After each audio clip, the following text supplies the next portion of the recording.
Assalamualaikum warahmatullahi wabarakatuh. Pada video kali ini, kita akan melanjutkan materi mengenai fertilisasi dan kehamilan. Oke guys, cekidot. Apa itu fertilisasi? Sel telur atau ovum yang telah masak akan dikeluarkan ovarium menuju rahim. Proses pelupusan sel telur ini disebut ovulasi. Dalam perjalanannya ke rahim, bila ovum bertemu dengan sperma di saluran telur atau tuba falopi, maka ovum akan dibuahi oleh sperma. Proses pembuahan sel telur oleh sperma ini disebut dengan fertilisasi. Hanya ada satu sperma yang akan berhasil masuk ke satu sel ovum. Kemudian, inti sel sperma akan bergabung dengan inti sel ovum. Lalu, bagaimana proses fertilisasi terjadi? Yuk simak video berikut ini. Fertilisasi diawali dengan peristiwa ovulasi, yaitu lepasnya sel telur yang telah masak dari ovarium. Sel telur yang telah masak akan keluar dari ovarium dan ditangkap oleh fimbriae dan akan disalurkan ke tuba falopi atau oviduk, atau disebut juga dengan saluran telur. Bersamaan dengan hal tersebut, ketika terjadi proses persetubuhan, sperma yang sudah masuk ke dalam organ reproduksi wanita akan menuju ke tuba falopi untuk bertemu dan membuahi sel telur. Dari berjuta-juta sperma yang masuk ke dalam organ reproduksi perempuan, tidak semua sperma bisa mampu menembus dinding sel telur yang keras. Hanya ada satu sperma yang dapat menembus kerasnya dinding sel telur. Seperti yang sudah Ibu sampaikan, bahwa ujung kepala sperma itu runcing. Ini gunanya. Ketika sperma sudah mampu memasuki sel telur, maka ekornya akan lepas dari luar sel telur. DNA yang ada di kepala sperma akan bergabung bersama dengan DNA sel telur, membentuk zigot. Nah, perkembangan zigot ini akan terjadi di rahim atau uterus. Kemudian, zigot inilah yang akan berkembang di rahim atau uterus, membentuk sel-sel yang sudah ada. Yang selanjutnya, sel tersebut akan tumbuh dan berkembang menjadi janin. Ini merupakan gambar tahapan perkembangan zigot. Ibu akan kasih kata kunci supaya kalian mudah mengingatnya, yaitu Zidan makan bakso gratis.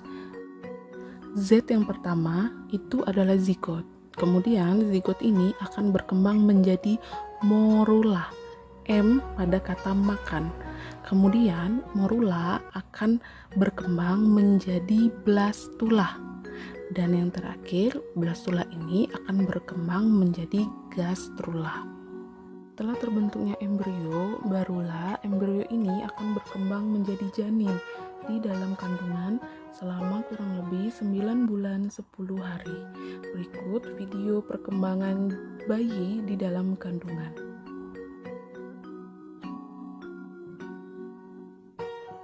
Pada bulan pertama, minggu ke-1 sampai ke-4 atau disebut juga dengan periode trimester pertama, zigot sudah membentuk embrio dan sudah berkembang menjadi janin.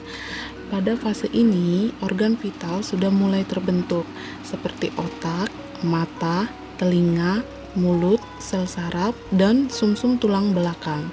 Selain itu, organ vital lainnya seperti jantung sudah mulai berdetak. Dan pada fase ini, kantong ketuban dan plasenta sudah mulai terbentuk, di mana fungsi dari ketuban adalah untuk melindungi janin dari benturan, dan fungsi plasenta adalah untuk menyalurkan makanan dari ibu ke bayinya.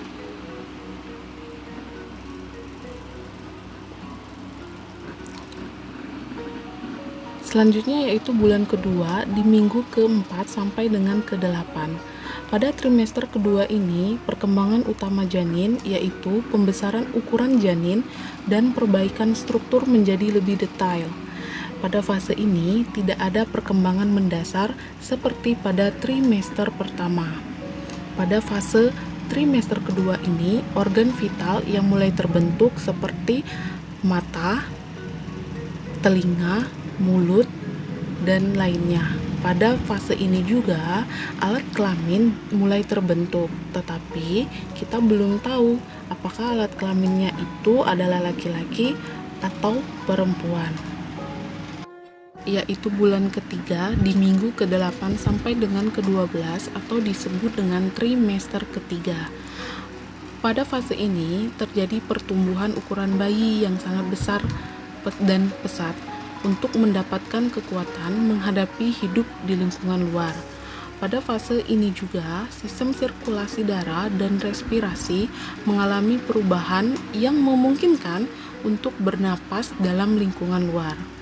Janin mengembangkan kemampuan untuk mengatur suhu tubuhnya sendiri. Tulang-tulangnya sudah mulai mengeras, ototnya pun sudah mulai menebal. Pada saat lahir, ukuran bayi sekitar 50 cm dengan berat badan sekitar 2 sampai dengan 3 kg.